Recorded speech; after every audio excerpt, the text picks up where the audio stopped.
just want to welcome everybody to the beautiful Westlake City Schools and the Performing Arts Center.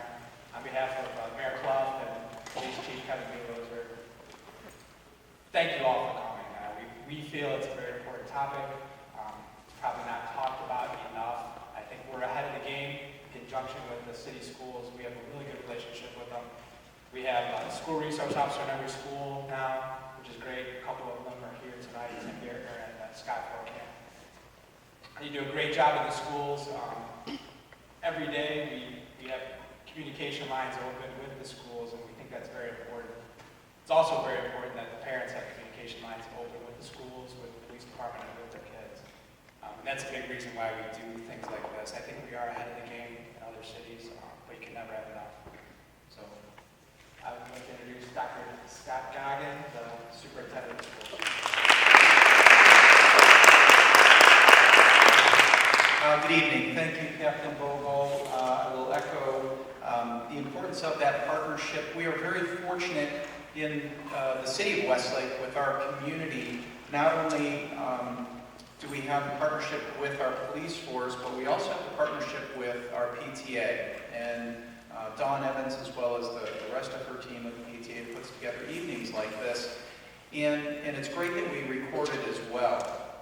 One of the reasons for that is we are very proud of the relationship we have with our police department, but it can't end there. As you're looking at issues with social media, and I know we're looking at the digital age and what our children are getting into now, as you know, when they have a phone, it unlocks them to all over the world. Some people you want them to connect with, some people you don't want them to connect with. Some things you do want them to get involved with, and some things you don't. And I can tell you, for me, going through with my children, my son's a sophomore here at Westlake High School, and it's a new age. It's not how I grew up. I didn't grow up with this technology inside my pocket.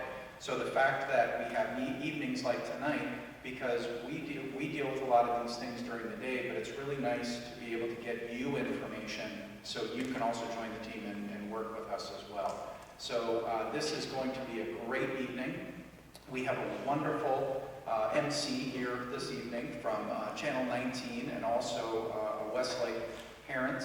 I'd like to introduce you to Tiffany Tucker. If we can welcome her.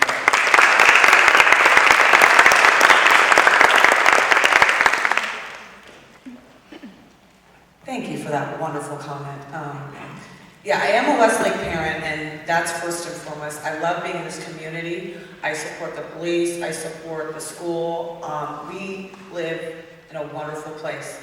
And of course, I cover the news, so I usually meet people on their worst day. So I am so honored to be a part of this forum tonight. Because being in the news, you think you know everything, but as a parent, I'm here to say, I clearly don't know everything. So I'm hoping to learn as well. And I commend you for being here tonight. And if you have friends or family who weren't able to make it tonight, try to share the information with them, because I think communication is key. My dad was an obstetrician gynecologist, so you're probably thinking, like, that's not what this is about. But we talked about things at the table, and it was really important that we talked about things at the table at this age. Don't wait till they're 13, 14, or 15, because I feel like it's too late. So it's so important. I try to talk to my kids at a young age and let them know if they have any questions, because mommy and daddy won't always be there. You just hope that hopefully you can guide them in the right direction. And we have a phenomenal panel. So we're going to be asking some questions. I'm going to be taking notes too. Dawn Evans, where are you? She's back there. If you have questions in your no question is silly. Don't be embarrassed. We are all adults here. We are here to learn. That is what we're here to learn and to hopefully help our children. Hi, how are you?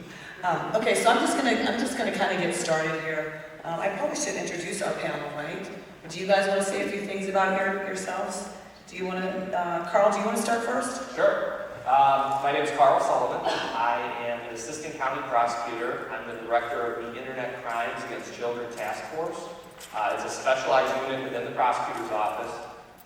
We handle all types of cases, either proactive or reactive. So when it comes to what I mean by proactive is we're actually out there investigating and tracking down individuals that are attempting to exploit children. But then we also will kind of reach out and answer calls if there's a missing child. I know a few years back there was a missing girl in Brooklyn, and we helped assist the FBI in tracking down Any tips that come in from parents or concerned citizens, we handle those types of cases. So I handle kind of the prosecution end of not only looking at individuals that are attempting to exploit children, but also have to deal with some children and younger adults who commit crimes that they shouldn't be doing. And I jumped ahead, I'm gonna let the panel keep going. After you finish introducing yourself, we have two parents who want to speak, so continue on, Judge. Okay. Can everyone hear me? Yes?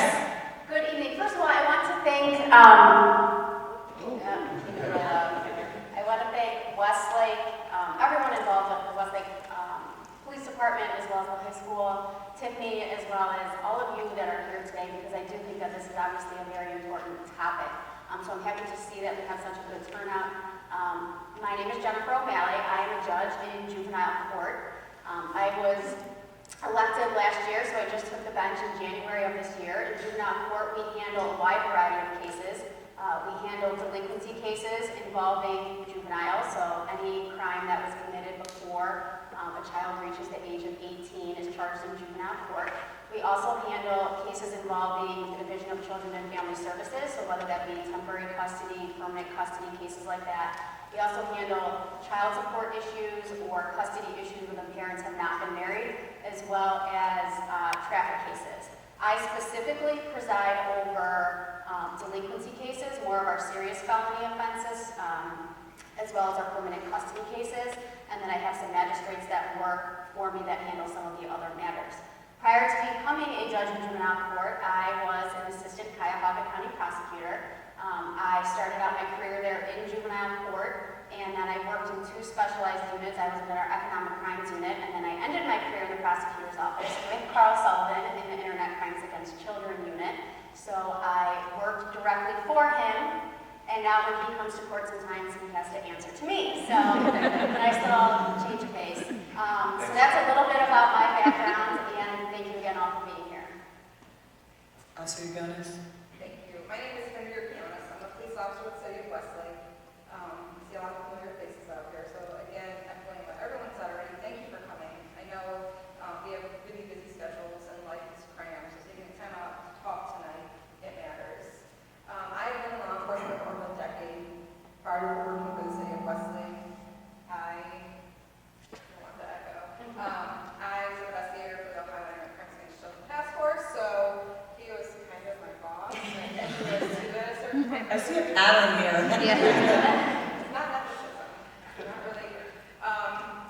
And I also specialize in economic investigations, economic crimes, and I have a strong passion for this. I, at Westlake, developed internet safety programs for the community and for the schools, and I've taught over 150 different courses since starting at Westlake. Again, thank you everyone for coming. Hello, my name is Brian Dwyer. I'm a therapist. I have been a therapist for a very long time, which is why I have gray hair. I have no bosses here tonight. Either do I.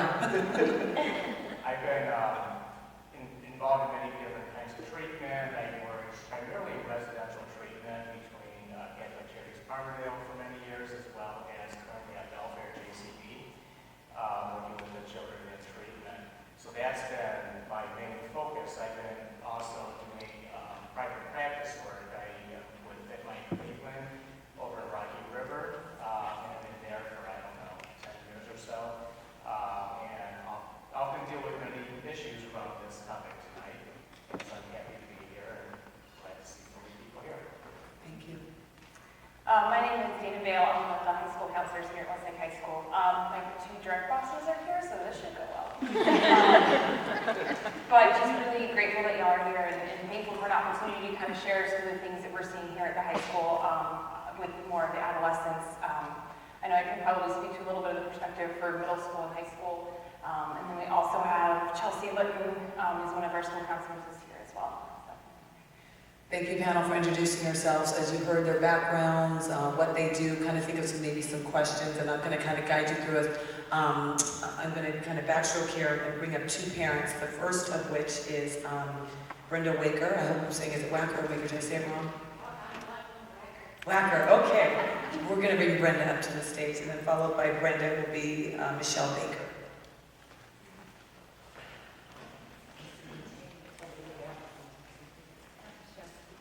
So I'm the lucky one with the last name Wacker. Very into it.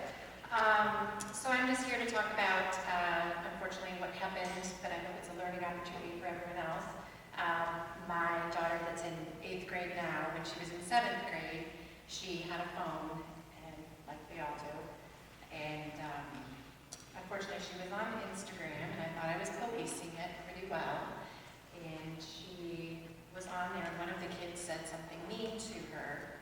And so among that group of people that was on there, and you thought they were all friends, one of them saw that she was being bullied and private messaged her and said, hey, I'll be your friend. You know, I'm a 12-year-old boy. And so it evolved. And he was clearly not a 12-year-old boy. He started, basically, boosting her self-esteem, things like that, groomed her. And next thing you know, he starts sending pictures. He makes her send pictures. And then once he got to that point, then he knows that, she's scared at that point, because then he says, if you don't keep sending me pictures, I'm going to send this to all of your friends at school, and I know where you live and all this stuff. But he didn't. But he did have a 216 area code on his phone, which scares me. I don't know where he was exactly. So I thought I was doing a good job policing my daughter. We had her put her phone in the kitchen every night for charging, and she would sneak out of bed. She was so scared. She would sneak out of bed to do this in the middle of the night. And, basically one day she had a breakdown and told us what was going on. We had to turn everything over to Westlake Police. They did a thorough investigation. Unfortunately, after 6 months, they never did find him. And even this morning on the way to school, she said, I'm still scared. He's still out there. I'm grateful for the fact that we stopped it. This very well could have been a human trafficking, seeing as he does live somewhere close. But he knew what he was doing. He groomed her, gave her compliments, and then made her scared.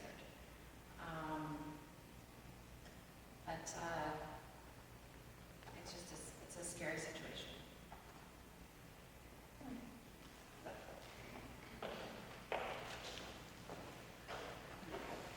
First of all, let me say one thing, Brenda, to you. The fact that you were able to tell your deeply personal story amongst strangers here, I think you need to give her a round of applause, because that is not easy. And many of you are seeing your parents right now thinking it can't happen to you, as you probably did, and that's a perfect example. So I commend you for sharing that deep personal story with us, and that's what we're here to learn from that, and thank you again. All right, you're up next. I'm not crying in here, because this is not waterproof mascara. So I have 2 sons, and I always thought how easy it's going to be to raise sons. I don't have to go through all of that stuff with girls. Well, I made a mistake too. I thought that my son, who was 11 at the time, who still fully believed in Santa Claus, let's get him a phone, because it's a convenient tool for us to get a hold of him while we're picking up our other son from elementary school. Didn't lock it down. Kid believes in Santa Claus. What's he going to do on a smartphone? About a month and a half afterwards, after giving it to him, grabbed the phone and just started scrolling through it and looking through the history. And that's where I saw it. It was about 2 days after we had given him the phone. Curious 12-year-old boy now. He wanted to know what a 12-year-old girl's vagina looked like. And that's where it started.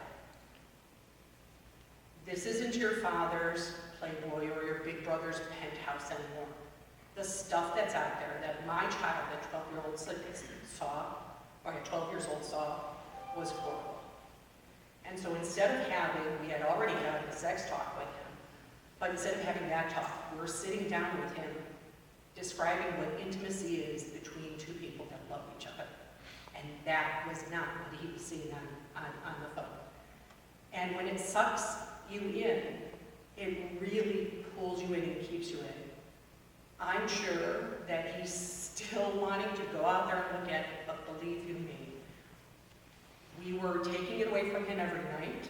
He was sneaking down and grabbing the phone. We now lock it up. We have parental controls apps on there.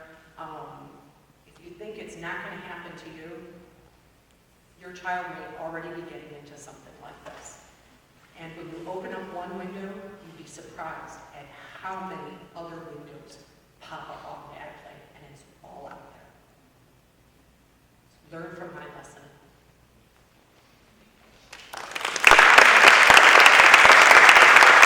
Again, thank you, Michelle.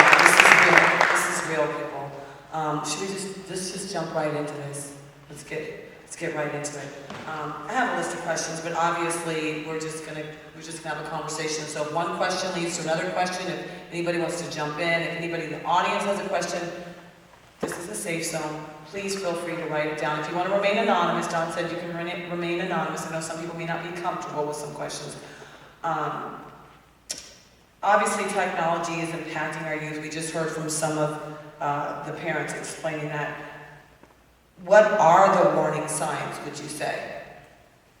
Because sometimes as parents, we may not know the warning signs. I know what LOL means, but some of the other things I don't, you know?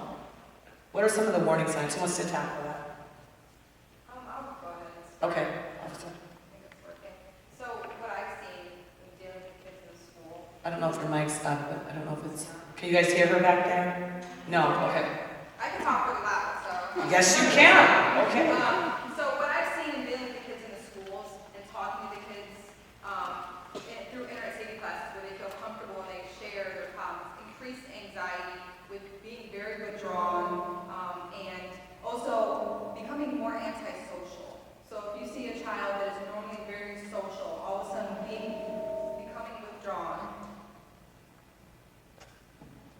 becoming withdrawn, and behavior changes, like trying to hide their phone, or you notice that at certain times they're taking their devices in the bathroom with them, their school grades start dropping. Those are often precursor, they're indicators that something else is going on. And I think the most important of that, from what I've seen, is the social aspect. The more online they are, the less connected they are in the real world. And Yeah, I would, you know your kids, right? You know how your kids function. Anytime that you see a real deviation of the baseline functioning of your kids, I think it's at least time to kind of see what that's about. But when they start really pulling back from activities that they have enjoyed, relationships get strained, and you see all these other things that's sneaking around and that kind of stuff, I think that those are all indicators to start investigating what's going on. Because the kids are not going to necessarily come to you, sometimes they do, like we heard, but they're not necessarily going to come to you and say, this is what's happening, because they kind of get sucked in. And I think that having that conversation might be the door opener to what's happening in their lives, in their world. When should they seek professional help? At what point would you say? I would say when you start seeing all kinds of disruptions in their life, in the family situation, relationships, when they have really cut back on things, when you start seeing them having meltdowns, when you start putting rules in place, you take their phone away, and you have this full-blown meltdown, they can't function without it, those kinds of things, I think that it's time to probably have some professional intervention. Yeah. I think with that too, certainly if you have a concern, you could start with the student school counselor at the high school level. We would be able to have conversations with them, and even more than that, just referring them on and helping you with the referral process. You might not know a good place to start. We have lists of counselors in the area that we can connect you to. We're actually really blessed here at Westlake High School, and we share a welfare counselor at Lee Burnison. And she's able to come, she spends a couple days a week at each school, and it's through a grant, and so she's able to meet with any student regardless of insurance. So that's something that we have. This is the second year that we've had it. So that would be something in-house that we're able to provide, as well as providing some referrals. So certainly, to what you said, but if you don't know where to start, because that's hard, you could always start with your school counselors if they're building an elementary school as well. How do parents monitor or check in on their children's digital activity? Well, I'll tell you this. So, I mean, I do these talks for parents and kids a lot, and you know, listen, they're your kids. You want to be able to trust them. So, first you got to talk to them, but you also have to be vigilant with what they're doing. I mean, let's be honest. Some of them are smarter than you guys are when it comes to this stuff, right? Okay, it's a truth. They are, especially when they get older.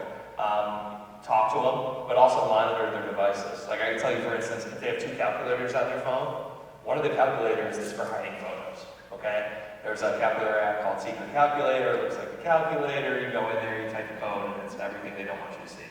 Okay? So there's all kinds of applications that are on the phones that you may not know about. So you want to talk to them first.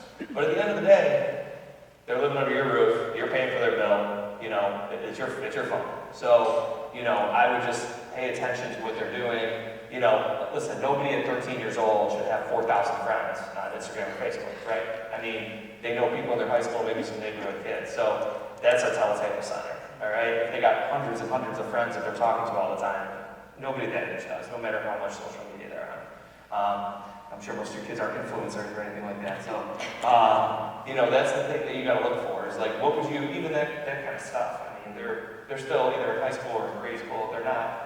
They shouldn't be on it that much doing the crazy things that, you know, some people that are adults do. So be vigilant with what they're doing, what apps are on their phones, and you can Google the apps, it'll tell you what kind of app it is. And some of the apps are, like, you'll be like, what is this, like, little app? And you'll see it, and you'll be like, wait a minute, there's something going on with this application. So just pay attention. Anybody else want to talk about? There's a question in the audience. Go ahead. Well, I was gonna, no, go with your question, I hear. Simple, hopefully a simple question. At what point does this become a crime? At what point, with looking at your child's phone, and you see a number and you experience something like this, does it become prosecutable? I mean, it does. I mean, it depends on what you're looking for. I mean, obviously, you know, and we'll get to it, but, you know, sexting issues are a big issue. Obviously. And I'm going to interrupt you. Explain what sexting is, just so we have a clear definition, so there's no gray area, if you don't mind. So sexting is basically taking nude pictures and sending them to someone else, okay? I mean, it could be adults and children, but for the most part, the issue is children sexting each other, which is taking a picture, sending a selfie of yourself naked to somebody else. It could also be someone trying to solicit someone to engage in sexual activity. Yes. I mean, that is a crime as well. Yeah, I mean, there are a lot of, it's tough because there are a lot of crimes that could occur, but we try to work, and I know the judge can touch on this, you know, we try to, when an individual is sending pictures to, say a male is sending pictures to a female, and we find out about it, we try to put it in some sort of diversion program and not Juveniles. make it a crime. Juveniles, obviously. You know, so there's that first instance where juveniles are exchanging this back and forth. I mean, yes, these are crimes. Technically, it's all child pornography. It's creation, reproduction, possession of child pornography. But we also understand what's going on right now. I'm not trying to ship kids to the Ohio Department of Youth Services for sending a naked picture of themselves to their boyfriend in high school. Now, I have a question. I'm going to jump in real quick. So if a person should send a nude picture to someone, and that other person didn't take the picture, if you pass that picture along, you as well can be prosecuted. Am I correct? Does that make sense? I think that's really clear. Like, I was the one who, but you opened it up, and you may have sent it to somebody else. You, like a chain letter in a bad way, I guess that's a bad analogy, but you were also susceptible to. So essentially, if you receive a nude picture and you save it to your phone, you can be charged with a crime because you are essentially recreating that picture. If you show it to other people, if you send it in a text message, if you send it in Snapchat, anything like that, you're essentially disseminating it. So you can be charged with felony. Thank you. Can I actually follow up with a question? I don't know if that's allowed on the panel. You are allowed. The mic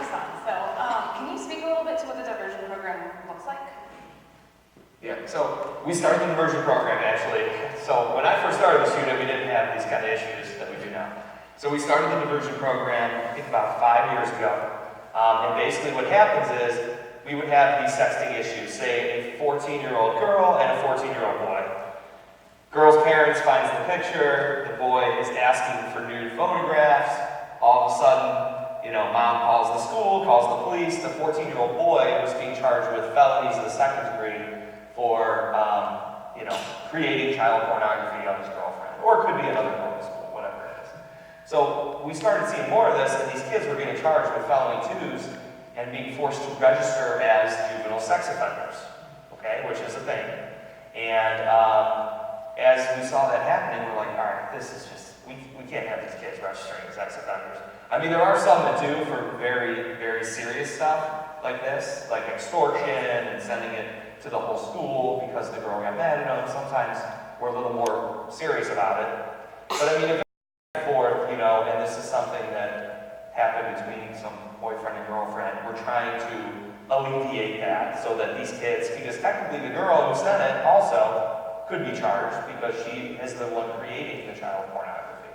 So what we try to do is create this diversion program where these kids will come in, we give them, you know, kind of a tutorial like we're doing tonight on like, this is the problems using the internet. If you do this stuff, if you do that, you can be charged with this. If, say you're 18 and you do it to a 15-year-old, you're then going to adult court. So we try to take them in, talk to them. We have prosecutors, investigators, sit down with them and go over everything, and we have them do a test. And their parents have to go through it. Yeah, the parents have to go through it too, which is really embarrassing because I ask them some straight-up questions that they don't want to hear from their parents. But the important thing in the diversion program is to say, listen, don't do this again. If you do it again, I'm going to charge you next time. And most of the kids heed you. You know, I mean, some don't, and they got to be charged. But that's the reality of it, is that they're creating child pornography. And our goal is to not make all these kids sex offenders because of a technology that's based on a legislative action that was done 15 years ago. Okay, so what we do is we try to, once the police kind of refer them down to us, instead of charging them with the crime, we put them in this program so before they go see her, we can kind of, you know, let them learn first. I know Brenda and Michelle shared their personal story, but maybe this is a question for the officer. At what age are we starting to see sexting in this particular school district? We're talking about Westlake. I'm just curious. How early are we seeing it? On a consistent basis, I would So say. we have other SROs in the audience too, so they can back me up on this. I want to say fourth or fifth grade. 11. Was 11 the youngest one? What's fourth grade? I'm sorry, I'm horrible with math. No, we've had Or fourth. nines. We've had, I believe, fifth grade. We've had issues before. And remember, sexting isn't just sending them the nude photos; it's also engaging in like a sexual conversation. So we've had fourth and fifth graders engaging in these conversations. And I know when I was on at IPAC, we had a 9-year-old that was being asked by, I think, someone on YouTube. So places that we don't even think of it happening, we may not be monitoring this kind of stuff. Video games. Yeah, video games is more of Discord. Discord is, so is anyone here familiar with Discord? Okay, so one or two people. Discord is an area where people can go and like connect in groups and social network about certain games and other things, but largely it's used by the gaming community. So kids will go on there, they'll connect with people they don't know, that they possibly met in a game, but they don't know them in real life. And we've done some undercover gaming here in Westlake. And to see how quickly individuals start asking things on there, it's scary. Like, if any of you have the opportunity to sit down and maybe jump on your kid's gaming system, I highly suggest doing it. Aside from that, on the Xbox device, once you get on there and you're looking for a game room, for better or worse, to enter, let's say on Fortnite or different communities, some of the imagery that's on there is extremely graphic and sexual in nature. And this is stuff that we often don't realize because we're not actually seeing it. We think that the kid is just, our children are just gaming. They can't be introduced to bad topics. And how? For the people, everyone here is parents, I'm assuming. How many of you guys have kids that are gaming on like Fortnite? So what's the average time they spend on games. We limited it to 2 hours. So right, 2 hours, and if it's not monitored, and they're able to see this kind of material or engage with individuals on there, if that's not limited, they're engaging with people that are introducing them to new topics, let alone the whole concern of if it's graphic material that they might be seeing or sexual conversation. There's other ideology they can be introduced to that's concerning that I would warn you on. That's why it's so important to have this conversation early. When you said, 9, 10 years old, people kind of gasp. That's why. And even when you have that conversation, there's no guarantee. Anybody have a question? Go ahead. To go on to that, one of our biggest struggles. One of our biggest struggles is I find that we don't live in development, so gaming is the way my kid plays with his friends. He's 13. So it's in our main living area, and he knows the rules are, like, you got there with who you know, but every once in a while, I'm like, who is that you're talking to? He's like, oh, it's just some kid, I don't know. How do you balance your kid's social life, because that's really what part of it is, versus who he might meet there? So how do you balance it? Well, I think you're doing a phenomenal job by having the device you're using in the center of the living room. I mean, when I was younger, we had the big, ridiculous computer, and it was in the center of the room. So there's no way you're going to be looking up porn in the center of the living room when everyone's watching you. So that kind of, in a way, its own monitoring. Something I didn't get to say earlier that I want to make clear, their question earlier was about what you can do. I highly, highly, highly recommend parental controls. So if you have an Apple phone, install parental controls. This is going to be device level controls. Rick Baker is here. He helps teach a class at Westlake PD about this. Extremely important. You can also go to the Apple store and they'll help you set it up. So parental controls is number 1. Make sure your children, they have their own account to use. Do not allow them to use your Apple ID, because then they're going to have access to whatever pictures and messages that you've had. And we've had problems in the past where dad or mom was single and ready to mingle, and their kids saw it. So that's a little dangerous. So you want to have device level restrictions, and then I also recommend getting a third-party software or company that you can utilize for restrictions, because they're going to help catch these third-party apps, because Snapchat, things like that, it's harder to actually monitor those. So if you can't monitor it, I hate saying this, I would highly suggest not using it. Furthermore, if it's an application that allows users to delete things, like Snapchat, or there's encryption in it, like the new Facebook Messenger app. You can encrypt messages so that they're only on that specific device and they're secret and they can delete. Children do not need to be using those. So again, make sure we have restrictions set in place. If we can't restrict what they're using, I highly recommend not using it, and you're doing a phenomenal job in the first place by having it in the center of the living room, and also setting in these time restrictions. That's really important as well. Kendra, I have two cards. One of them, you answered the question, but will you have a program again, police station, that goes through how to use all parental controls? I believe you'll have something coming up soon. That was what this question was. Yes, yeah. We are in the works of planning something possibly in December. These are smaller classes, hands-on, very involved. Rick Baker, if you want to stand up for a second. He's been a phenomenal help with this. And again, this is hands-on. We want you to leave this class with parental controls already on your child's device. So we will have that again. And at the end of this, we also have a slide that has some upcoming events in the community as well. Fantastic. Brian, you wanted to say something? Yeah. I think you asked a really good question. It's about balance, right? So many times I work with kids and their whole life is on the internet, it's online. Other friends, when you start asking questions about their social life, other friends are in different countries, different states, because they get them online. So they haven't even had not a real face-to-face. We have to really remember that these kids, their brains are not developed. They're not our brains, or at least what we hope our brains are. And that's the allure of the internet and social media and everything, is just hitting their reward center, the brain, and they keep keep on going back to the well. And it's our job as parents to put the guardrails in place, because if we don't put the guardrails in place, it's you know, and I talk to parents, you know, they're afraid to look at their kid's phone because it's their phone. I said, is that kid's phone? Is the kid paying for the phone? Oh, you are. Your phone. You own it.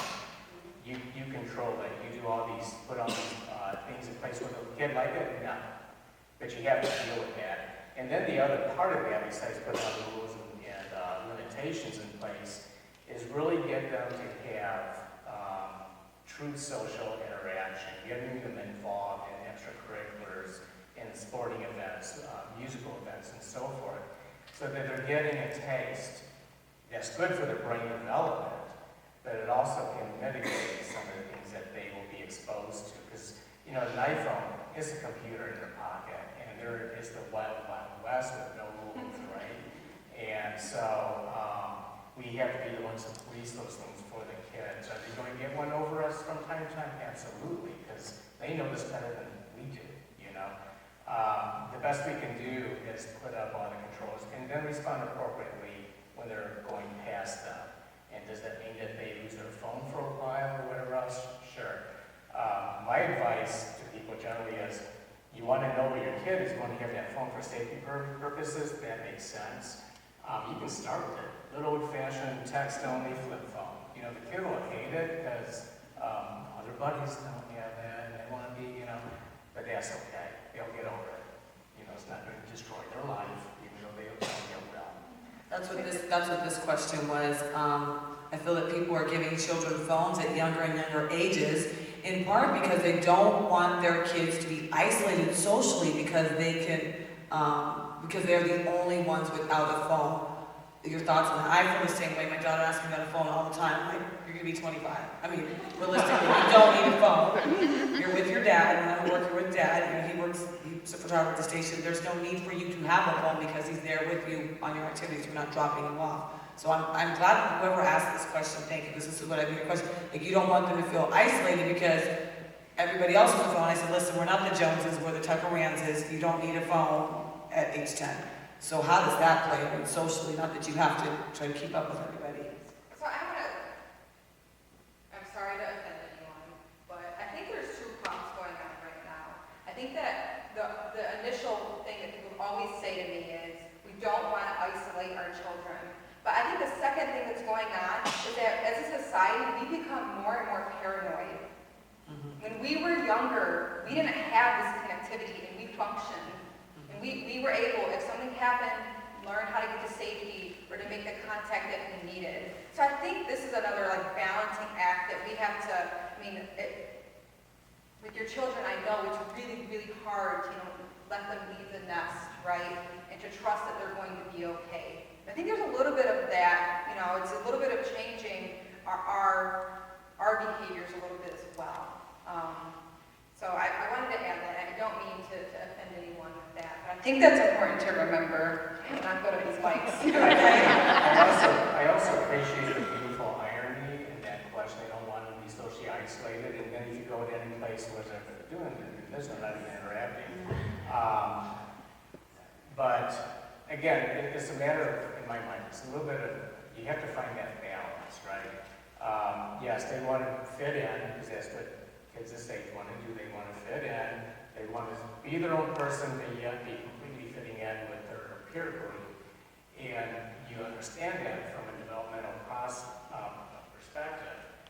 But at the same time, it's about safety too, right? And so, again, you have to be very mindful of where the guardrails on. And I think, my personal opinion, 10 years old for a smartphone with the wild, wild west is too young. You have to really judge your child's maturity level and have that discussion, and then you test the waters very slowly to see how they, manage the responsibility and have that conversation around what the responsibility is and what your expectations are. I just wanted to say something too based on that question. Can you guys hear me? Okay. With the fact of, you asked about isolating them by not having social media or not having a cell phone, I think sometimes that actually having social media can also cause children to be isolated, especially now with Instagram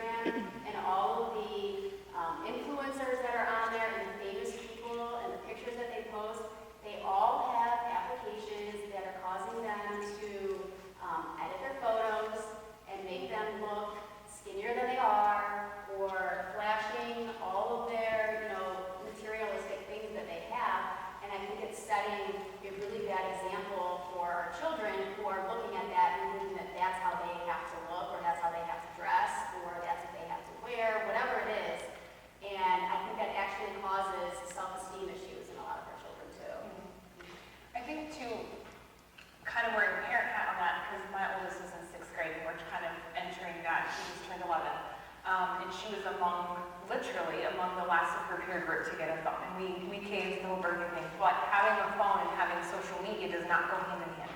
So she does not have any of the apps on her phone, and I'm not saying like I've got this all right, totally plan on talking to you later. But like we even deleted the Safari app on her phone, so she doesn't have that. And so just being aware of, she's really limited, and she came with me to one of our high school events, and someone, was like, oh, that's a goofy picture of mom, put it on Instagram, and she's like, I don't have social media. And 3 of my high school girls were like, that's awesome. So I thought that was a really interesting perspective, and I appreciate it because it kind of gave validity to the fact that it's just not necessary yet. I don't know how or when we'll introduce it. As a high school counselor, terrifying. But just to kind of keep in mind, it doesn't have to go hand in hand. And I will say socially she flourished a little bit once she had the ability to text her friends, because we don't have a house phone, and many families don't have a landline anymore. And so it wasn't like when I was growing up even, and we would just call, hey, do you want to come play? It would, now she'll text sometimes, and we still make sure she's engaged. To your, the question before, and I love that you shared, get them involved. We have so many clubs and sports and opportunities for kids to be face-to-face and still have that engagement, so it's not isolating. So I would say maybe look at some of the clubs that we have here and see if your children might be more interested. Like if you want the 2 hours, what else are you going to do? Maybe something like that. But yeah, just know that you can put so many restrictions on your phone, so do that. Yeah, and I want to add really quick, so the isolating comment that is poignant. So from 1975 to 1990, the teen suicide rate increased in the United States about 18%, I think, increase. 1990 to 2007, it actually dropped. 2007 to 2015, teen suicide rate increased 31% for boys, and it doubled for females. And since then, we have seen an increase in nearly 60% for depression rates for our youth, and across the board, suicide rates from, I think the age range was like 14 to 31. And I want to piggyback on something that Brian stated, and he can correct me in anything I'm about to say that is wrong. Brain development. From the age of like 10 to 13, that's a really critical point from what I was reading in research for brain development for our youth, and during that stage, there's a lot of dopamine that's active in the brain as is. So we're giving them tools at that age range that also causes extra release of dopamine. That's pretty dangerous. They're going to have a higher expectation for it. Are we creating more addiction issues? And we all know these devices are addictive. I can't even go to the bathroom in the morning without taking my device, honestly. I say that every single time I talk to a group of people. Like, I'm not going to lie, I'm addicted to it. And we're giving the same thing to our kids. You've been very patiently waiting with the mic in your hand. Did you have a question? Yeah. And I think there was 2 other questions here. I'm not ignoring you. I wanted to know, how, I don't know if this is maybe more for some of the schools, but how much is this education happening with the kids? For example, it's really well known, the kids know, you should eat your vegetables. So at dinner time, I'm like, no, you're not having that candy, you need to eat your vegetables. But all of a sudden, sometimes when it comes to technology, it seems like it's not really clear, and I feel like parents are trying to filter, where sometimes I wish it was really emphasized to them, that I'm doing a good job and I'm saying no, and then they're really made aware of and maybe they are, at a very early age, how dangerous the technology is and how much it's not emphasized, where I feel I tell my daughter a lot, but sometimes I think she's Ella, it's not good for you to be on this is bad for you, you gotta balance this, and it's sometimes I feel like I'm the only one telling her. She goes, Mom! The rest of the world is, she looks at all these adults and everybody's on their phone, and I'm just wondering how much education is happening in the schools with the kids, and then, here's, mom's doing a good job because this is what we're telling them they should do, where everything, other health choices seem very more black and white, and I guess I'm just curious at how early that education is happening, And, you know, yeah. I can't speak to how early it happens. I know certainly at the middle school and high school level, there's elements of that. The school counselors at the middle school level have an ability to go into the classrooms more for classroom guidance, and I know that sexting and internet safety is among the topics that they'll address. We also have our health classes, and I know that the district is working to have health introduced more throughout, K-12, and that's always going to be a subject that's coming up, the internet safety and sexting again. At the high school, we're partnered with the Cleveland Rape Crisis Center, and they're going to come up at the tail end of the reproduction cycle to talk about, they're going to cover kind of a gamut. I think they're going to be in for at least 1, maybe 2 days. We also, last year, Jessie Weinberger was brought in, I think with the PTA's help. She talked to our underclassmen about internet safety and an online presence. That was incredible. Like, our kids were so wide-eyed and like completely paying attention to what she had to say. And when you send a text or you send a picture, how far that can travel. And they were seeking more advice from her, and I think she did a parent panel that evening as well. So it is happening, certainly throughout. Like I said, I can speak, I'm not 100% on the K-5, but I know middle school and high school. Because I definitely think it's like happening, like you don't remember. Like I already feel like, for example, and I'll just share, like I was not very technology savvy. My husband always made fun of me. So it was her birthday, and we took her one of those like music devices. Well, it was just like a phone. I had to play music. I got a little speaker. Well, it was like getting her an internet device. And I also got her phone. I had no idea. And I didn't show her, but the babysitter showed her that. And then her cousin, and then I'm trying to go back and take it away. And then it's like it's happening so quickly. And I do this to my younger kid just because, like it's even younger and younger. It's like they go, and she's got friends that have phones, and then she goes over to their house, and it's like I almost feel like if they had that education like earlier, it's like it would give us those couple years not to make those mistakes. Like now she's the youngest one now, and I'm like, I know, but it's almost like I felt a little bit behind. I was unprepared for how smart they were going to be. So Thank you for sharing that, because I think that's something that a lot of people don't openly want to admit, because it's almost like you're a failure as a parent or as, the person who's responsible for a child. And so other programs at the Westlake Police Department, in partnership either with Project Link or the school district, I have taught as young as kindergarten. So I will go in, and kindergarten was kind of a mess, but I still try to get basic concepts to them. We have 2 or 4-part internet safety, digital safety programs. I've taught classes that were all about determining what's truthful and what's true and false online, because that's a huge issue now for kids. So there's many classes. I would say pay attention to our Facebook page. At the end of this again, we have one for 5th graders coming up again. And I also have gone into health classes, as she mentioned, in the middle school. I was just in health classes last week, and we talked about it. I definitely think this topic is something that needs to be talked about. You don't need to have a strict curriculum because it changes constantly. It's constantly evolving, as you saw in your example. And in our DARE classes, they've even brought it up. Scott, do you have something you want to add? Is this on? It's on. I just want to add to that. We do have a staff member at the high school. She goes into the English classes, JC, and she talks about sexting and that kind of stuff. And then ICAC, I'd like to thank you because we stole Kendra from you guys. Ever since she's been with us, she's been offering programs through Project Link in the summer. So she's hitting on, is it 5th, 6th, 7th, 8th? Or even low. We had K-3, we had them in there, and we talked about it. Yeah, social media, internet safety, and sexting, and everything like that. So you're going to see more and more and more of this. I could do it. I had a flip phone until last year.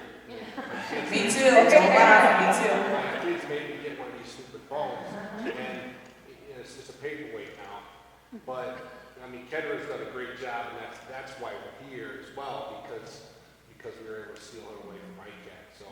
That was a great question that you asked. I do think that it needs to be implemented within our schools, and I know that there's a lot going on in Westlake, which is great. The ICAP task force also has, whether it be one of the prosecutors that goes out and does the presentation, there's also about 10 investigators, and then someone specially assigned that goes out to different schools and talks to different age groups, talks to the parents, and it's part of like a school assembly.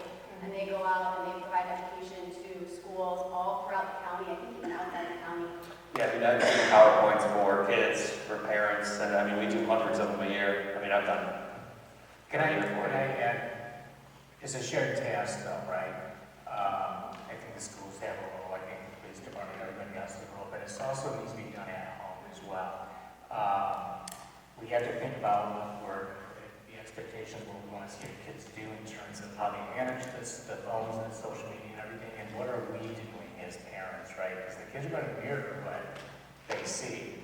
And so we really have to keep that in mind. I mean, I just tried for a week before this presentation. I thought, I'm going to really cut back on my own stuff. It was hard. I succeeded at cutting it down and eliminating it. I'm going to try to take the next step.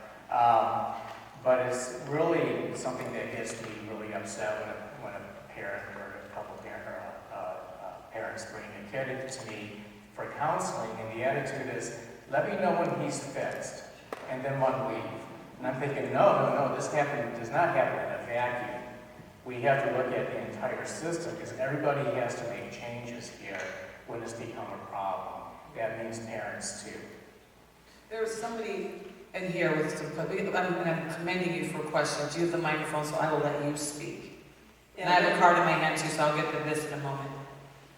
My son now is 17, but when he was 16, he was also utilizing his computer and then Skyping, and there was 4 people that were they were gaming on the computer. And, sometimes our children, when they lose in a gaming experience, you can see it in their faces or hear it, where they get upset and, mad, because they got defeated. And it's addicting for them to go back, playing the game until they win.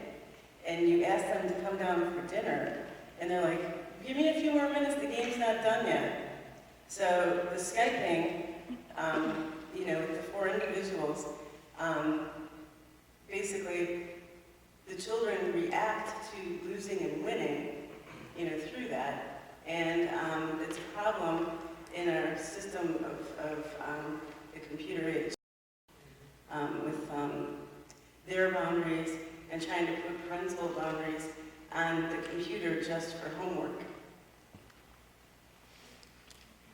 Does someone else have? Good point. I think this area has one. There you go. Thanks for passing the hot potato knife. Just a couple of thoughts, and I appreciate the feedback about programming in the schools and parents being involved, but I think if there are some best practices out there for us to, especially at the high school level, to empower our students to, through their peers, to hold each other accountable, to kind of set boundaries, and having us help them, because I think there's so much more influence about what their peers think, and so I think if there are ways, again, there may be some best programs out there. I know you all do so much in the schools already, so it's just one more thing, but I think there's just incredible power in terms of empowering our students to be involved in this conversation. And just the other question I had, and it's going to take us maybe in a little bit of a different direction, but I think as I look at our world today, I just look at how incredibly vulnerable our children are, and the predators who are out there in so many areas. I watch way too much Special Victims on TV, but anyway, my daughter's afraid of white vans. But in terms of trafficking, and I guess my question is, because I'm always talking to my daughter about being aware of where she is, and I get nervous still, her going out to Crocker Park, with friends, and I think when we think of human trafficking, we think of, especially in a community like Westlake, we don't think about our kids being targets of those things. And so, Can happen anywhere.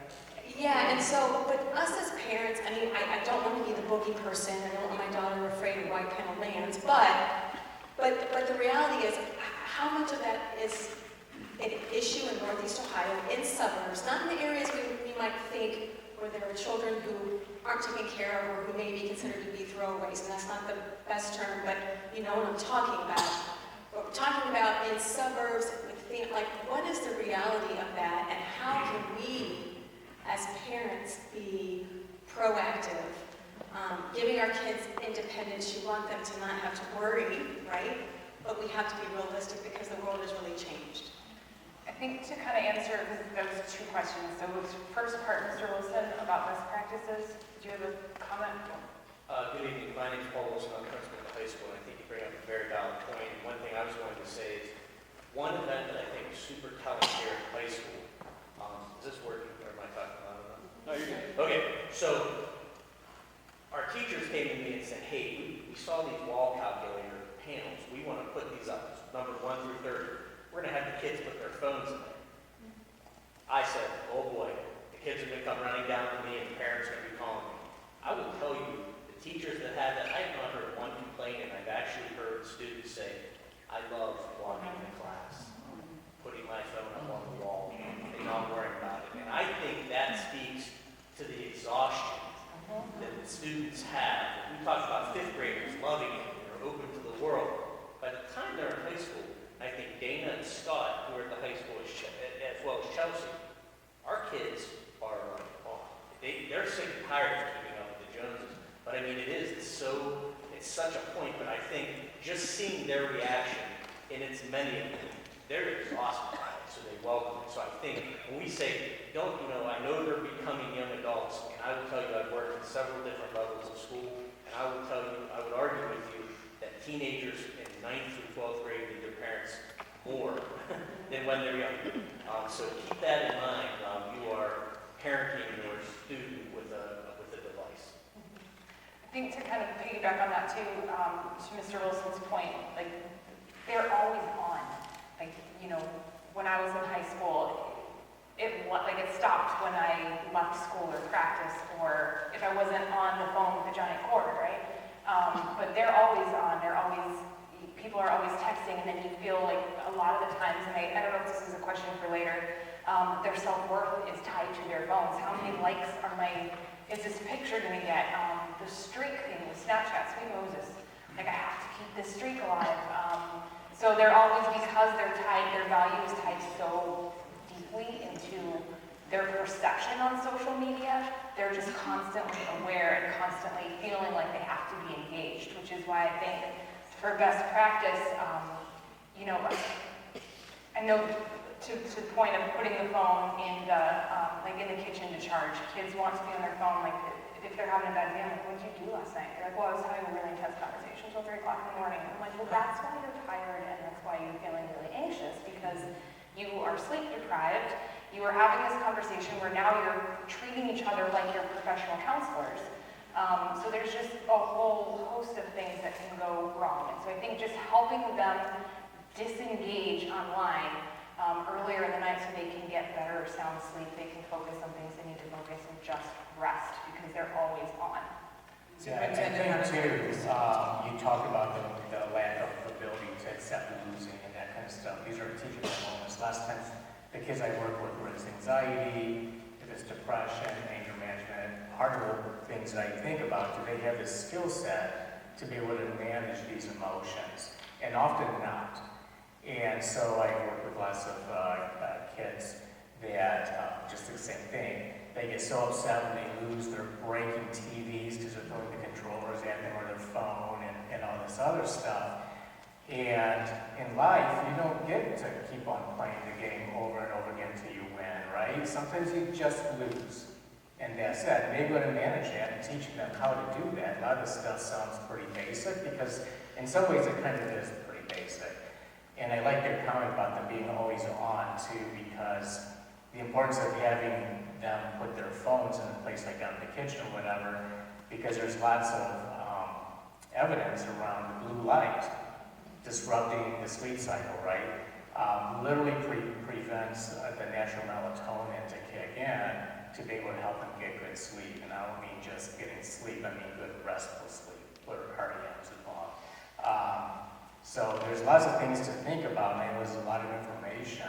And it's a brave new world. Thank God my kids are, right? Because I'm kind of like, wow, I don't know. This would be tough. You know, this has got to be one of the toughest times to be a parent. Right? Superintendent, I think you had a question or a comment. Actually, am I on?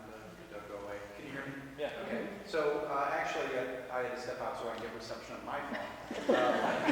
Because one of the things that was asked about in regard to our health program, and we have recognized this, and to go back to the partnership with law enforcement, is as we moved into our new elementary school, we've been able to expand our current DARE program. In previous years, it was only in 3rd grade. Now it's going to be in every grade level. We're also able to expand our health program because one of the areas we decided not to reduce was in the PE staff, so then we can expand health programming. And in cooperation with that, we did develop a new health curriculum, which I was able to access, so I can give you appropriate information. Wait, is this breaking news? Yeah. Taking notes. But we do, what we do is we do staged in, obviously, age appropriateness. When you're looking at kindergarten, 1st grade, 2nd grade, we're going to be focusing on positive relationships, appropriate relationships. And we do have it on our schedule for beginning in 4th grade to engage in the social media conversations as well. But I just wanted to... Wesley, right? On top of it. I've got a card that's been in my hand for a while, so I apologize because we've had lots of interaction. That's good. This says, I have a new teen driver. By the way, my husband's teaching my children how to drive. I can't do it. And I'm enjoying the Life 360 app. It shows if he uses his phone while driving, if he accelerates going quickly, and hard brakes. Sometimes phones and apps are good for monitoring new drivers. I had never heard of the Life 360, so thanks for educating me with that. Anybody want to comment about that? I was going to add too, I was going to say that you're asking for suggestions for older kids. You need to have something like that for them. And then also letting them take ownership by having a conversation about like actual time restrictions on the device. And then having, like iPhones will pop up and tell you how much time you've spent.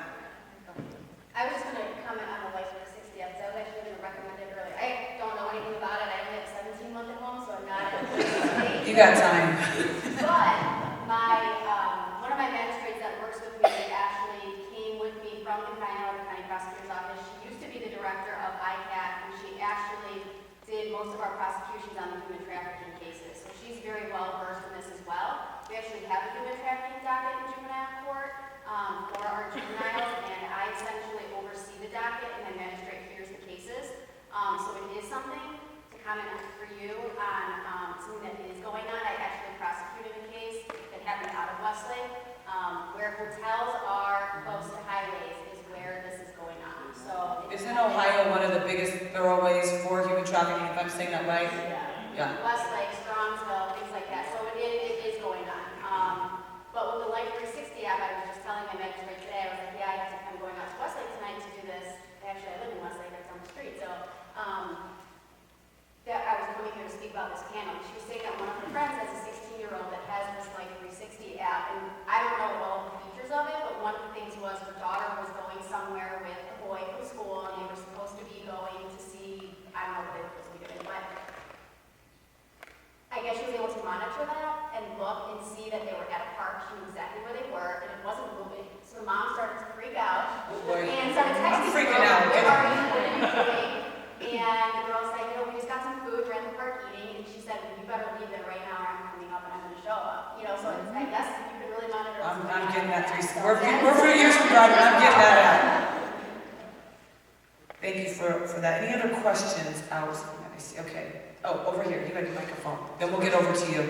First of all, if anybody wants to see the Life 360 app, I have it on my phone. I don't have an enhanced features, but I'm happy to show it to you. But I wanted to say something that Officer Keenan actually said to me a couple of years ago. And it wasn't about internet safety. It was more along the lines of just keeping your kids safe and kids getting into trouble and drugs. And he had made the comment that you know, I don't want to pigeonhole any one child and say, you know, their path is set. But it's not in high school when you need to worry about your kids. I mean, you need to worry about your kids all the time, but by the time they get to high school, that path is kind of set. And you need to get a hold of them in middle school. You need to start in elementary school and really watch them, because in middle school is when they're getting into all of this. And that path is pretty set once they get to high school. I don't know if you have any thoughts on that, but that has stuck with me for several years now. I wanted to go back. It touches on what you're saying. Going back to your question about the human trafficking, one of my concerns as I'm seeing internet use change and evolve is that, so everyone knows about the creepy perverts, the pedophiles that are online grooming our children. This online network, social media, is also not phenomenal in a good way, but another area where they can groom and look for their candidates that they're going to traffic. And we've seen cases where individuals from other states like Utah are sending money to 16-year-old girls here who are all over the internet way too much, posting all over Instagram. And these girls, you would think they were well-adjusted and normal if you saw them. They're seeking attention, like most people that are on posting photos. So I think you're correct. It can happen, and as the judge said already today, it happens in this community. And this is an area that if we don't have conversations and we don't ask ourselves to pull back from and ask our children to pull back from, I'm concerned about what the future is going to look like with it. You have the microphone. We're talking a little bit about adding restrictions and, you know, especially limiting the devices, especially with an Apple product. You can't literally shut down the phone and parental controls where they can only use, like, their music, for example, but they can't use anything else. Also, other things they're looking at, and I'm lucky enough to be married to a tech person, so whenever I have tech support, you know, it's, hey, Mike, I need this fixed. You can control it at your Wi-Fi level, which, by the way, when you turn off your kids' internet, boy, they show up.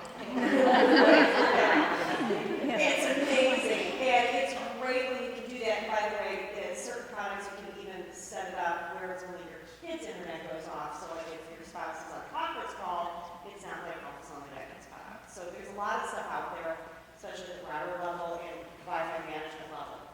And they're all very simple, so you don't necessarily need, you know, a tech person. Will there be any programs that could take parents through that step? Do you think, if you haven't already had it, not to add more to your workload, but No, and that's something that we already discussed when we talk about parental controls, that class. that's a classic. There's a product, and Westlake Police does not endorse this product, but like Disney Circle is a product that Victor introduced me to. It's this little white box that you put in your home and you connect it to your network. And then through this, you can actually set it in additional restrictions based on the users. So even if other kids come over and they're using a different device, but they connect to your network, they have those restrictions, and you can turn it off. But I will add, if your child has a smartphone that is connected to a network outside of there, you need to make sure that the internet, you have restrictions on the actual device at the device level that'll turn off, because nothing on its own is foolproof anymore. 2 years ago, we had a Disney Circle. What's happening in my family is my son is smart enough, logged into the device name and changed the device name, put our security camera under that device, Disney Circle, and end up, it turned off the Wi-Fi for the security, and so he can get on the phone for that. So just a kind of word of caution. The kids are way smarter, and what's happening, my husband ended up smashing his phone, so. One of the questions I do have is, he's in high school now. We didn't give him a phone until last year, but one of the things I kind of hesitated, and my husband and I debate about this among us, is that he can just have a flip phone, but the other thing is that nowadays the kids, high school, they do homework, their reminds, their club, text message, all that just goes through the mobile phone. So without that mobile phone, we kind of feel like, okay, now we didn't get a lot of message. That's one of my motivation for him to be on the phone as well. We do have internet kind of shut on time, but when my son comes to me, hey, I need to do the homework, I need to do research for, and I can't be 24 hours sitting with him. He's a high school, and I have middle school also. I'm not sitting by him to do the homework when he tells me he has homework to do. In that situation, what can parents should do? I'm kind of struggling with them right now, especially I noticed in my 7th grader, he told me he was doing something mending, while his Discord is on the other side of the corner. Once I over to see him, shut that screen down and switch to the other one. I was like, okay, I know you're not doing your homework. So putting parents in this kind of struggle is constantly a battle for us. Any suggestion, advice for that perspective?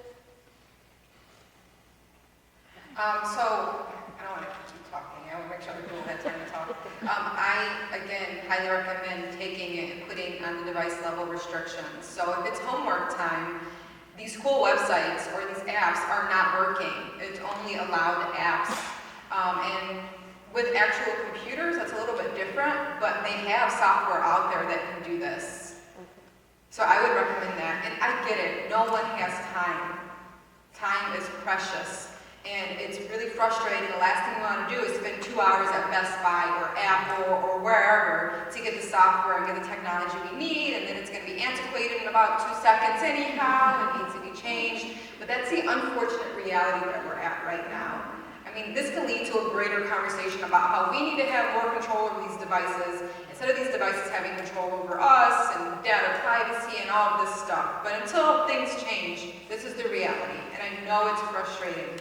But my recommendation, again, is to get at the device level and install these restrictions, especially if you have a child that you already have proof is kind of not following the rules. All right, well, restrictions are in place now. You have homework to do. These are the websites you're going to utilize. That's it. Yeah, I'm sorry. Go ahead. Kids are going to get over us, right? This stuff didn't exist when I was a kid, thank God. I can't even imagine if I had a social media account when I was 13. But when the kids break the rules, right, logical consequences follow. Escalating if you need to, because, if the first one doesn't work, then you go on to the next one and so forth. Because, part of this can feel like a bit of cat and mouse, right? You're trying to put all these restrictions and everything else, and then for the kids, kind of like, well, how can I get the workaround on that? How can I get the workaround on that? And if they're not following the rules, usually it's going to come out in the wash. You'll find out in one way or the other, and then you apply logical consequences for their behavior so that they understand that there are consequences when I violate the rules, because that is a huge life lesson that all of our kids, everybody has to learn, and that also starts. I'm a therapist. I'm not a lawyer or a cop or anything. But for me, this is a life lesson kind of a thing, because we're also preparing these kids to become adults, right? Become productive members of society, and this is part of the lesson that they have to learn. If they have to learn that I'm going to be super restricted on what I can do for my research because I was not following the rules, that's the way it is. When I'm glad that I just want to comment on something, because I see a lot now presiding over delinquency cases with juveniles that come in, and you can tell sometimes some kids don't have parents that will come in with them. Like the parents just don't show up. And I can't proceed without a parent there. You have to have a guardian there. You can tell by what I see from sitting up here and seeing everything out in the courtroom is the attitude that some of the parents have. And I'm sure that when your child is charged with crime and you have to take time out of your schedule or your work day or whatever it is to come down with your child. But a lot of what I see is there are no consequences that are put in place at home. And these kids are, whether it be a misdemeanor offense up to a very serious aggravated robbery, you can tell that a lot of what is coming before me is nothing's being implemented at home. So I was glad that you had to say that. I just wanted to comment on that. Who else has a microphone? Anybody else? Oh, back there. Hi. Hi.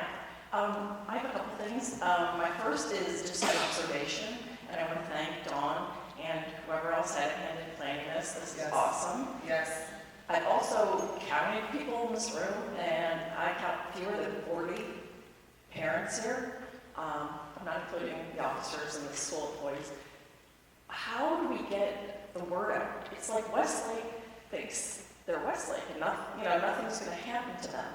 And they just, I don't know, people have their head in the sand, but how do you even, when you talk about it, we have a PowerPoint for this now.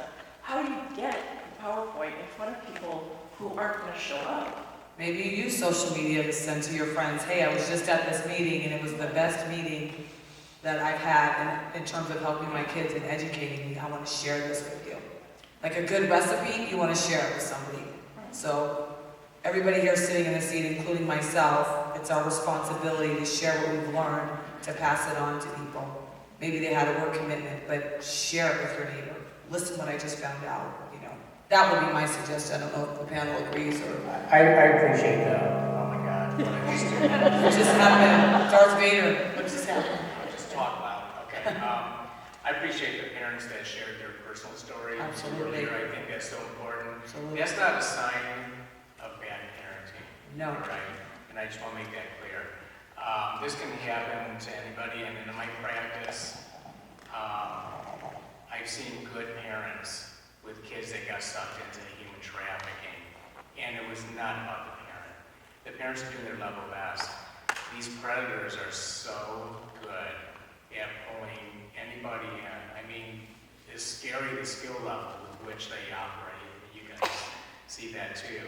And it's not in East Cleveland necessarily, or on East 21st Street in Cleveland. It is in the higher income level suburbs as well. And it's happened. I know personally of a case that went something like 13 states away by the time they found the kid. And thank God, the parents were on it. And the damage that does is profound. Yeah, and the grooming, like we talked about earlier, the grooming is what we see, and it says crime for an adult crime, it's called importuning, where you start off, it's usually self-esteem issues. You find someone that wants to talk to you, and, I say this all the time, the kid on Instagram looks like a 16-year-old Justin Bieber. It's not, it's some 32-year-old dude from Vermilion or something. I mean, this stuff does happen. The funny thing you said about the white van when I do interviews and stuff, the white van thing, that's like 30 years ago. That doesn't happen anymore. That's on TV. What's happening now is they're coming in through your children's phones. The 16-year-old girl, who maybe broke up with her boyfriend here at Westlake High School, is turning towards a direct message from some guy on Instagram who has her geolocation and knows that, this is how I find people, is I search for people that are in this area. And that's where either, human trafficking or them being exploited either online or, they'll go meet them in your backyard and you won't know about it. That's where, this is the white van. It's right here. It's not, don't worry, tell your kids the white van. It's just a work van. But this is where they're coming in now. This is what we're seeing. Okay? Mr. Wilson, did you have? So up on the screen here, I believe, these are some of the programs, am I correct? I can't really see that will be offered to you. Might want to write this information down, or is it on the Westlake? It's on the Facebook page as well. Was there another question? I just had a quick statement or a question as well, but my statement to say thank you to everybody for sharing your stories and their questions, because it's been really helpful. But my question is, how much of it is, and I'm a helicopter mom, so I'm on my kids like white on rice all the time. It's pain for them, they hate it, but I don't care. How much of it is that parents aren't a helicopter anymore? How much of it is they're worried? I've heard a couple people say they're worried about how their kid is going to react. I don't know about any of you, but when I reacted poorly, I was told that's not correct. But parents are afraid to me, it seems that parents are afraid of parenting. So I'm afraid that they're going to be in trouble for, my daughter has even said it, Mom, I'll call child services. I said, well, go ahead, here's the phone. I'll dial it for you here. So how much is it, do you think, that parents are, we're trying to get as much knowledge out there as possible. We're trying to have panels like this, questions, and like Mrs. Post said, you get here and there's 40 people, but there should be 600 parents in. There should be, and it's always the same group, or usually the same group, that are there. And I know we talked about how to get it out, share the recipe, I love that. But how much is it that parents are afraid of reprimanding their kid for what will happen to them? And I don't mean hitting or beating or anything like that, let's clear that up. But how much is it that they're afraid to parent? I mean, from what I see, you know, like I say all the time, with the kids and the parents, I mean, the parents, you have to be vigilant with your kids. But at the end of the day, they're still going to get one over on you. Like you said, I mean, they can be the best kid in the world, and even if you're on them all the time, somebody at school is going to be like, hey, check this app out. And they're going to download it, and they're going to use it. So all you can do is the best you can do with them. You know, I mean, if a parent's not going to pay attention to their kid, you know, and they're going to go do the stuff, they're going to do it. And I mean, we see it. But we also see it with parents that are like, I had no idea. I literally monitor everything he does. It's like, oh, my friend gave me this app, and then all of a sudden, this happened. So, I mean, all you can do is, it's your individual child. Like, you know, the school can do so much, but at the end of the day, like they said, it starts at home.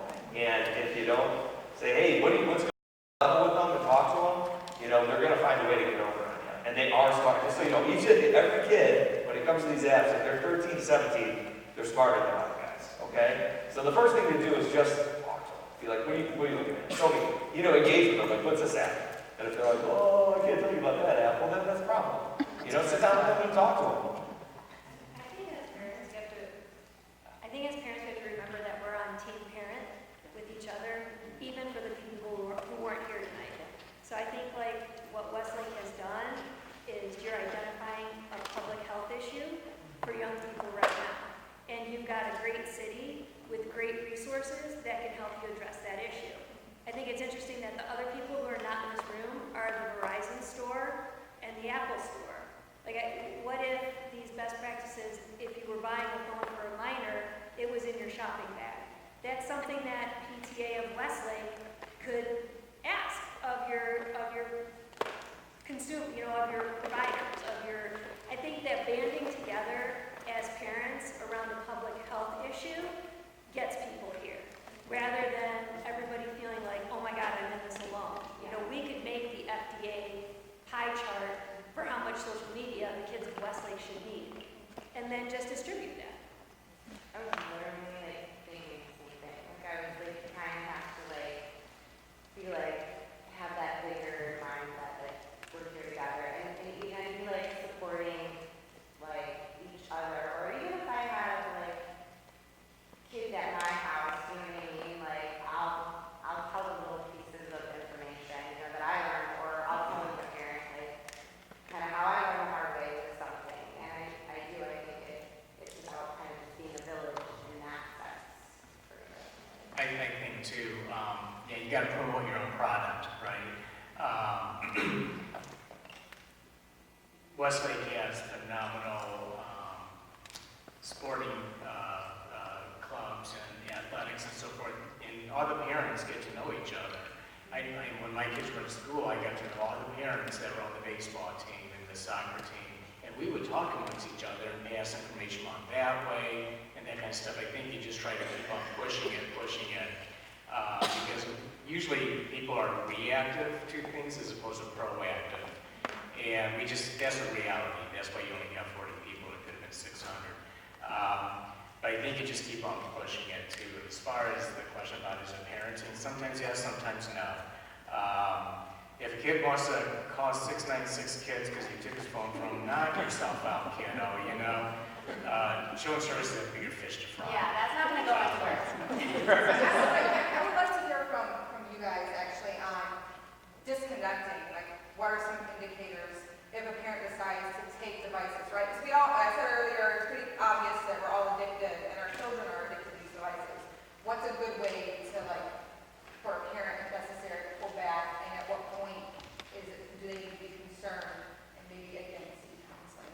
Because they're punishing the kid, or because punishing, or do they want them to disconnect? I think part of it is just setting rules and expectations around the use of the social media, especially when the kids are younger. But even as they're kind of getting into the older years, dinner time, right? It's a challenge anymore for families to have dinner time because of all of our activities. But when you're all getting together for dinner, these go in a basket somewhere. We're going to sit down. We're actually going to talk. I'm going to ask you about your day.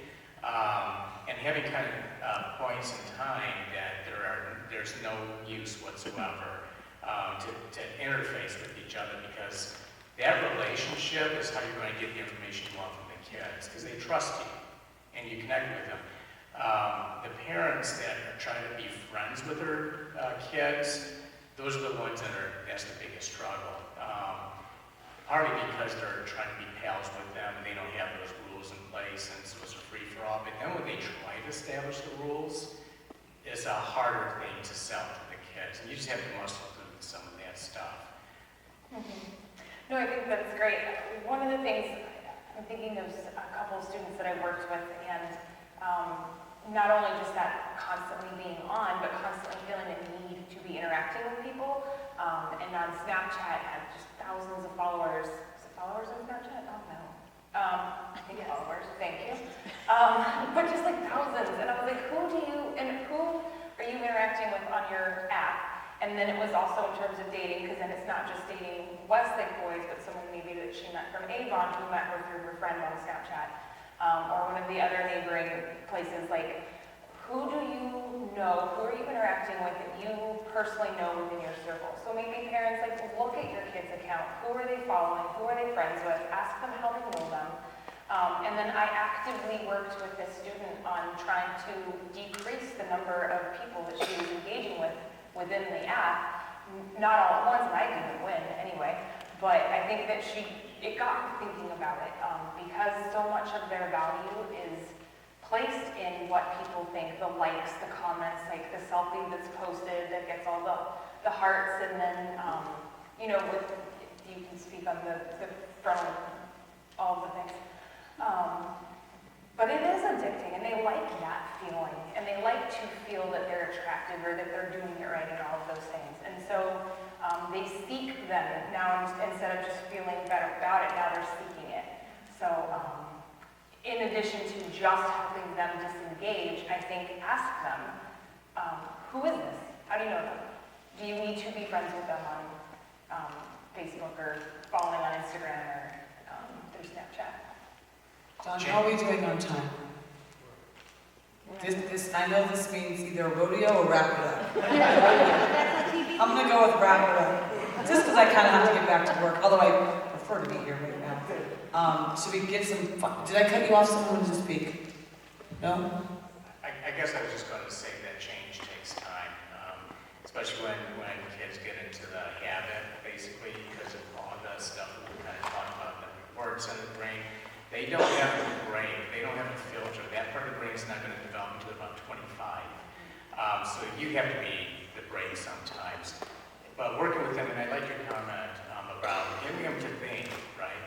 I work with lots of kids really low self-esteem, and their whole self-concept was how many likes she was getting on Instagram, Snapchat, maybe one of those things. And we really worked on getting her to pull back and stuff. And as she did, her depression lifted. So, you have to look at some of these kinds of things. And I literally had parents tell me when they were punishing the kids, they kept on finding the workaround. They just put everything in the trunk of their car and drove with them to work. There was nothing in the house. And that's the extreme that they had to go to. But sometimes you have to kind of, hit the nuclear option, I guess. Can I answer the one? Absolutely, but I do need, what time is it really? It's 8 o'clock. Okay. Yes, Real you quick, may. I know a lot of this has been focused on what we can do for our children, but we also have to be mindful that a lot of us have social media and just internet safety in general. The first day of school pictures are a really big thing in the past couple of years, and your child standing there with, I'm in first grade, this is my teacher, this is the school I go to. That's a problem. Or your location on Instagram or Facebook and saying where you're at, or posting pictures while you're on vacation. People see that kind of stuff, and if you're tagging people in it, friends that are, if you're tagging someone in it, that person's friends can see it. So we also have to be mindful of the pictures we're posting of our children on there and the information that we're putting out on social media for just the safety of ourselves and our families. Good point, because with my work, we actually are required to do like 10 posts a day, and I'm very careful usually when I post the vacation pictures when we're back home. Yep. But that's, people are interested about life, so I try to be very careful with my children. Was there another question? No, I'm not gonna let you ask a question. Go ahead. I'd be remiss if I didn't mention this, but any of you that have boys out there, okay, every teenage boy, when they're in a relationship with a girl, they think they're in love. Okay, this is when we start to see a lot of the sexting between the two. Be very careful when that relationship ends, because it will. Okay, I thought I was in love 112 times in high school. But be real careful and monitor their mental state, because that's usually when we see the pictures that they share, okay, are going to start going out afterwards, because that little boy's heart's broken, or he's mad that she's dating somebody else. But that is probably 90% of the time that we see the sexting with teenagers. It's the boy now is going to get back at that little girl that broke his heart and is going to start sending pictures. So just watch their mental state after one of those relationships ends. And then if they send them to the whole school, that's when they got problems. That's So, what I think. yeah. That's when you step in. You know, last thing I want to add before I know we're leaving, thank you everyone for coming today. I hope that we can continue conversations like this at future events or even through our social media page. This really is, I think Carl said it, other people have said it up here today, this really is about a conversation. And what I see with children is they want to take ownership. You just have to find out how they can take ownership, but really it's not ownership, they just believe it is. So start the conversation with them. Obviously, high schoolers is a totally different conversation than younger kids. But again, thank you for coming out. Please share this information with everyone that you can. I want to thank our wonderful panel. I want to thank all of you. Please, thank you for having me. I definitely took some notes. I'm so appreciative and grateful for what you guys do. Share this with your friend and neighbor. These seats are empty, but that doesn't mean your information isn't here. So share it with your neighbor, whether they want to hear it or not. Be like the Tupperware lady, like, you need to buy some Tupperware for me. I have something to tell you. Thank you guys so much.